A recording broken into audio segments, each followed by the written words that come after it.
Λοιπόν, τι θα χρειαστούμε. Το πιο συνηθισμένο είναι ο βόρακας, βορικό οξύ.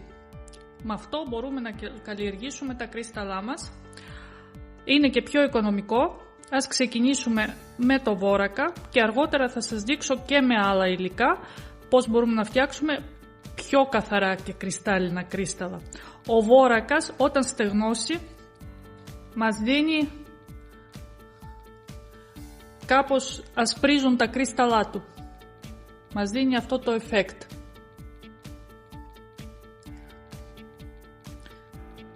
Κάπως ασπρίζουν. Εδώ ίσως επειδή έβαλα νερό από τη βρύση. Σήμερα θα δοκιμάσουμε με νερό. Καλό είναι να έχουμε αποσταγμένο νερό. Αλλά εγώ δεν βρήκα αποσταγμένο νερό, οπότε πήρα νερό, αυτό που βάζουμε στα ατμοσίδερα και σε αυτά, πιονισμένο νερό. Καλό είναι το νερό να μην έχει άλατα. Οπότε θα δοκιμάσουμε σήμερα με αυτό το νερό. Τι κάνουμε τώρα. Θα χρειαστούμε ένα δοχείο, ένα ψεύτικο τριαντάφυλλο, οποιοδήποτε ψεύτικο λουλούδι, για να κολληθούν τα κρίσταλα πάνω, και ένα δοχείο να χωράει το λουλούδι μας και να μην ακουμπάει πουθενά, να έχει χώρο, να μην ακουμπάει ούτε κάτω στο πάτο ούτε στα τυχώματα, να είναι ελεύθερο. Θα το κρεμάσουμε έτσι ώστε να είναι στον αέρα. Θα χρειαστούμε βραστήρα να βράσουμε το νερό μας. Θέλουμε ζεστό νερό, όχι καυτό. Με το που αρχίζει και βράζει ο βραστήρας το σβήνουμε. Να μην είναι πολύ καυτό το νερό μας. Μία ζυγαριά. Και πήρα αυτό το δοχείο εγώ και θα βάλω περίπου 800 ml νερό. Ζεστό νερό. Το έχω βράσει το νερό μου σε βραστήρα. Απιονισμένο νερό. Ρίχνω 800 ml περίπου. Για να καλύψει το νερό το λουλούδι μου. Παίρνουμε το βορικό οξύ.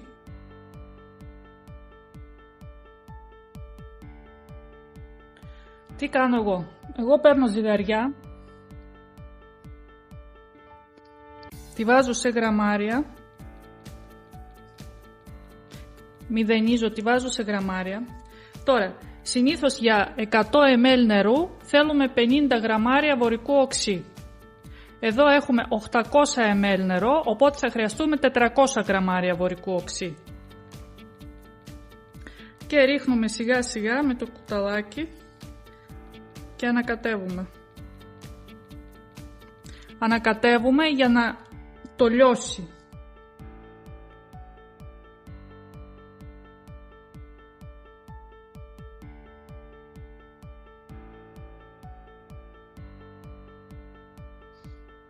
Έχουμε ρίξει 31 γραμμάρια. Ας ρίξω.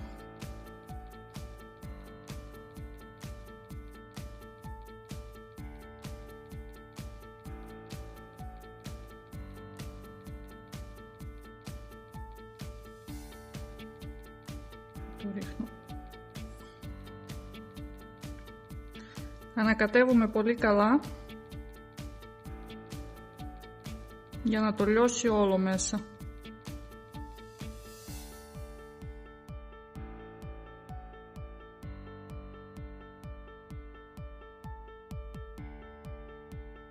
Άλλη περίπτωση, αν δεν έχετε ζυγαριά, ρίχνουμε βορικό οξύ τόσο όσο μέχρι όταν το ανακατεύουμε και βλέπουμε ότι κάτω μαζεύει σκόνη, δηλαδή δεν ανακατεύεται πλήρως.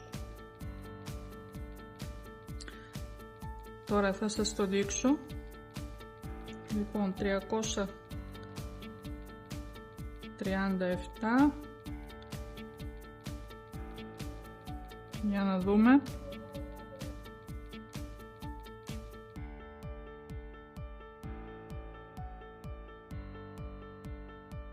Ωραία, 402 βάλαμε. Ανακατεύουμε πολύ καλά.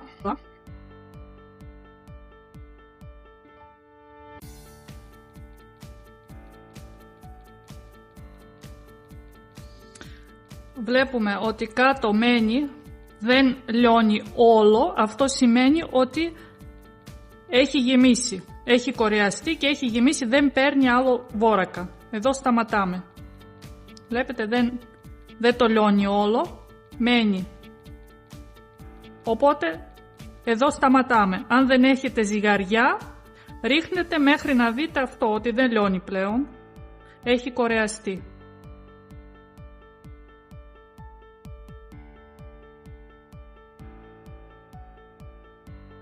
Παίρνουμε το άδειο δοχείο μας.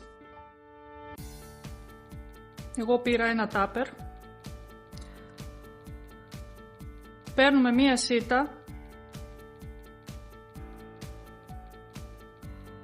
και το αδειάζουμε μέσα. Βλέπετε πόσο έμεινε. Ρίξαμε πολύ, μπορεί να βάλουμε και 40 γραμμάρια για 100 ml νερού. Τώρα αυτό δεν το πετάμε, αυτό στεγνώνει και μπορούμε να το ξαναλιώσουμε στο νερό και να το χρησιμοποιήσουμε ξανά. Το βάζουμε πίσω στο κουτί μας με το βόρακα. Τώρα,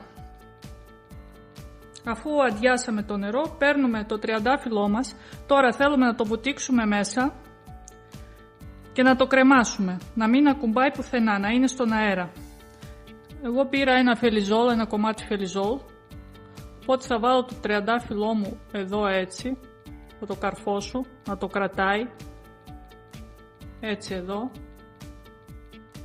και θα το βουτήξω μέσα.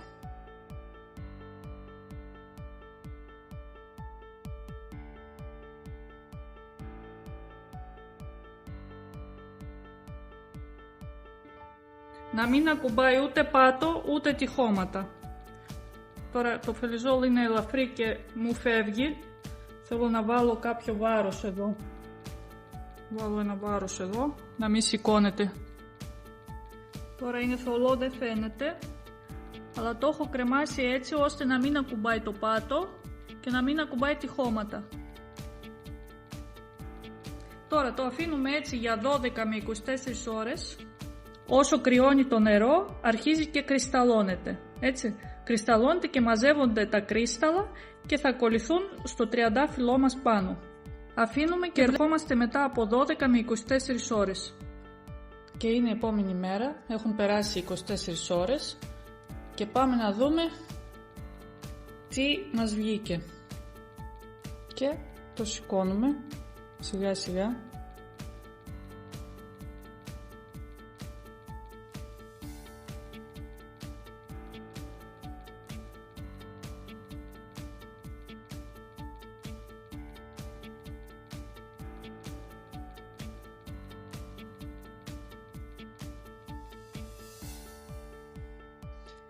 Και έχουμε αυτό το αποτέλεσμα.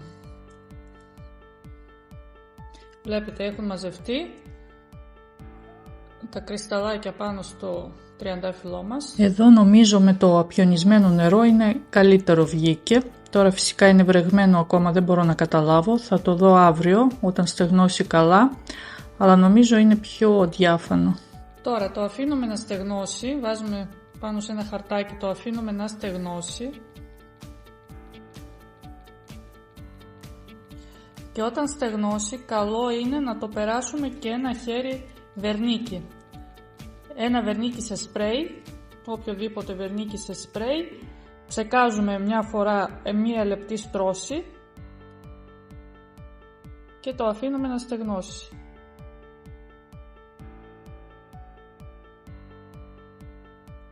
Καταπληκτικό. Λοιπόν, αυτό ήταν με βόρακα. Στα επόμενα βίντεο θα σας δείξω με άλλα υλικά, τα οποία τα κρύσταλλα βγαίνουν πιο διάφανα και πιο γυαλιστερά, με το άλλο το υλικό που θα σας δείξω. Το νερό που μας έμενε με το βόρακα δεν το πετάμε, το ξαναχρησιμοποιούμε ζεσταίνοντάς το σε φούρνο μικροκυμάτων για 2 λεπτά και προσθέτουμε κι άλλο βόρακα όσο χρειάζεται και το ξαναχρησιμοποιούμε.